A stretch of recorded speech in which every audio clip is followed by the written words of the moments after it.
2026 সালের এই সময়টাতে এসে অনেকেই একটা আইফোন 14 কেনার চিন্তা ভাবনা করছেন বিকজ অফ ইউজ মার্কেটে এর প্রাইস কমে দাঁড়িয়েছে 45,000 টাকার মধ্যেই। বাট 2022 সালের একটা ফোন 2026 সালে এসে আপনার কেনা উচিত হবে কিনা, অ্যান্ড এই বাজেটে কিনলে কোন কোন ভালো দিক এবং খারাপ দিক পাবেন সব কিছু জানাবো আজকের এই ভিডিওতে। সো ডেফিনেটলি যদি একটা 14 কেনার চিন্তা ভাবনা করেন, এই ভিডিও শেষ পর্যন্ত অবশ্যই আপনাকে থাকতে হবে, তাহলে আপনি ডিসিশন নিতে পারবেন এই ফোনটা আপনার জন্য ভালো হবে নাকি খারাপ। অ্যান্ড আমাদের আজকের video sponsor Apple and series, যাদের সব রয়েছে যমুনা ফিউচার পার্কে। চাইলে কিন্তু আপনারা এই আইফোন 14 সহ আরও সকল অ্যাপেল প্রোডাক্ট তাদের কাছে অ্যাভেলেবেল পেয়ে যাবেন। ভিডিওর ডেসক্রিপশন বক্সে আমরা সব ডিটেলস তাদের দিয়ে রাখবো। অ্যান্ড রিসেন্টলি যেহেতু আমরা আইফোন 13 রিভিউ করেছিলাম, সো 13 অ্যান্ড 14 সিমিলার, জাস্ট কিছু কিছু আপডেট রয়েছে 14-এ, অ্যান্ড হাইলাইট পার্টগুলো নিয়ে আজকের ভিডিওতে কথা বলবো। সো শর্ট টাইমে আপনাদের ফুল অন ইনফরমেশন দেওয়ার ট্রাই করবো। সো বেশি কথা না বলে চলুন শুরু করা যাক। ভালো লাগলে like, comment, share and subscribe করে পাশেই থাকবেন। শুরুতেই ডিজাইন নিয়ে কথা বললে, এই বক্সিয়ার 14 সিরিজের ডিজাইন কিন্তু খুব একটা পুরাতন হয়নি, এখনও লেটেস্ট আইফোনগুলোর সাথে ম্যাচ করা যায়। তবে একটা বিষয় এখানে রয়েছে, তা হচ্ছে আপনারা কিন্তু এটাতে সেই পুরাতন লাইটনিং পোর্টটাই পেয়ে যাচ্ছেন। টাইপ সি পোর্ট কিন্তু আইফোন 15 সিরিজ থেকে চলে এসেছে, সো যার জন্য এটাতে আপনারা লাইটনিং কেবলই ব্যবহার করতে হবে ফর চার্জিং। ফোনটা সামনের দিকে আসলে আপনারা পেয়ে যাচ্ছেন একটা 6.1 ইঞ্চির super retina XDR OLED display, যেখানে কিন্তু HDR10 এর সাপোর্ট রয়েছে, ডলবি ভিশন রয়েছে, এছাড়া 1200 নিটস পর্যন্ত পিক ব্রাইটনেসের সাপোর্ট রয়েছে।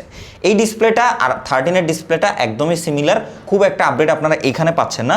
তবে ওপরের নচটা কিছুটা ছোট করা হয়েছে আইফোন 13-এর তুলনায়, আদারওয়াইজ বেজেল বা সব কিছু মোটামুটি সেমই রয়েছে। অ্যান্ড ডিসপ্লে স্পেসিফিকেশনও সেম, তাই আলাদা করে আর তেমন কিছু বলার নাই।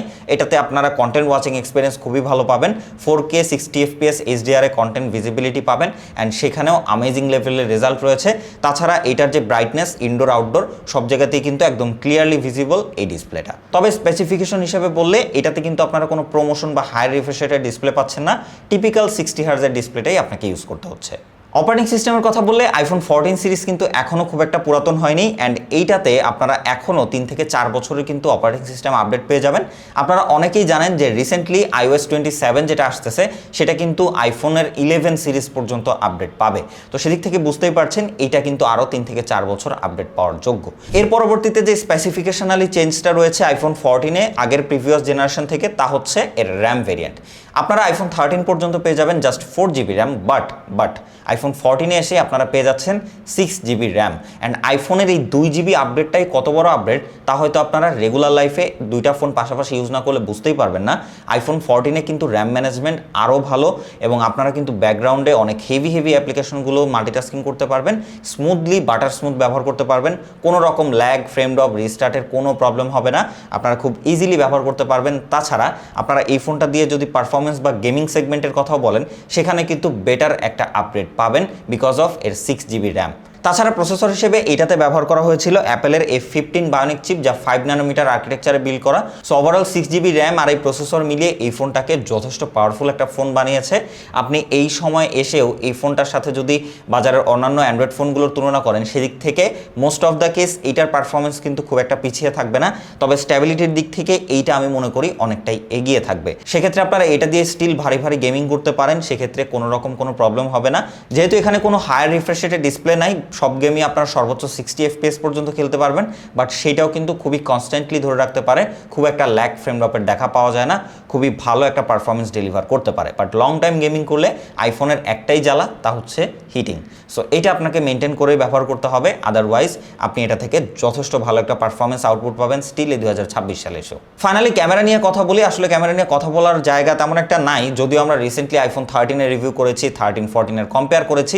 আপনারা চাইলে ওই ভিডিওগুলোও দেখতে পারেন আরও ডিটেল একটা এক্সপিরিয়েন্স পাওয়ার জন্য।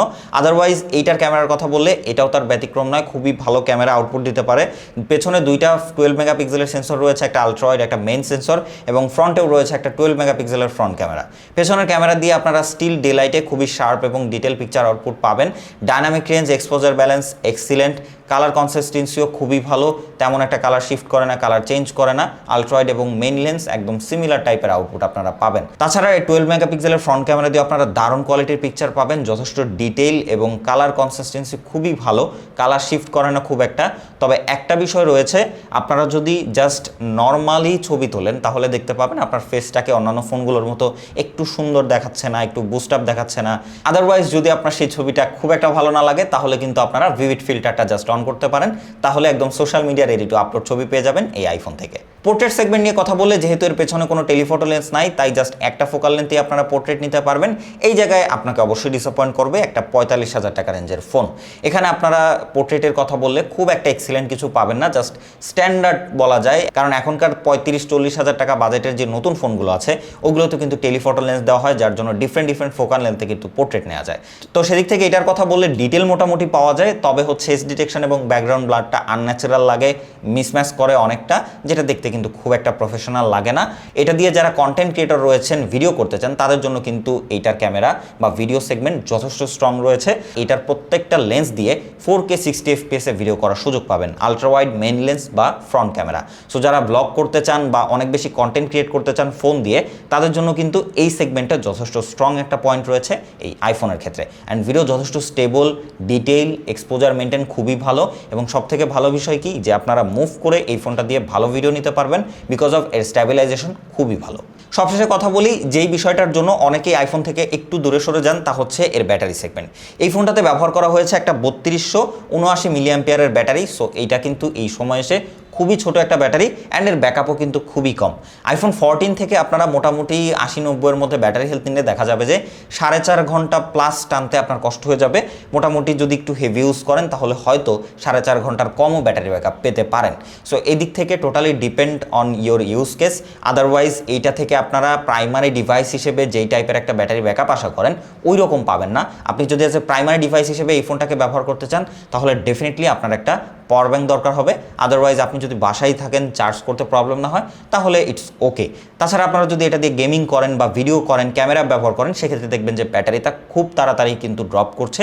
সো এদিক থেকে আপনাকে বিবেচনায় রেখেই কিন্তু কিনতে হবে এই আইফোন 14। ফাইনালি কনক্লুশন পার্ট নিয়ে কথা বললে, আপনার বাজেট যদি 45,000 টাকার উপরে নাই হয়ে থাকে এবং আপনি যদি একটা অ্যান্ড্রয়েড ফোন একদমই না নিতে চান, শুধুমাত্র আইফোনই নিতে চান, তাহলে আপনার জন্য বেস্ট চয়েস এই আইফোন 14টাই হবে বিকজ অফ এর মডার্ন ডিজাইন এবং মডার্ন সব পারফরমেন্স, ক্যামেরা সেগমেন্ট বা আদার্স যেসব স্পেসিফিকেশন রয়েছে সেদিক থেকে বিবেচনা করলে।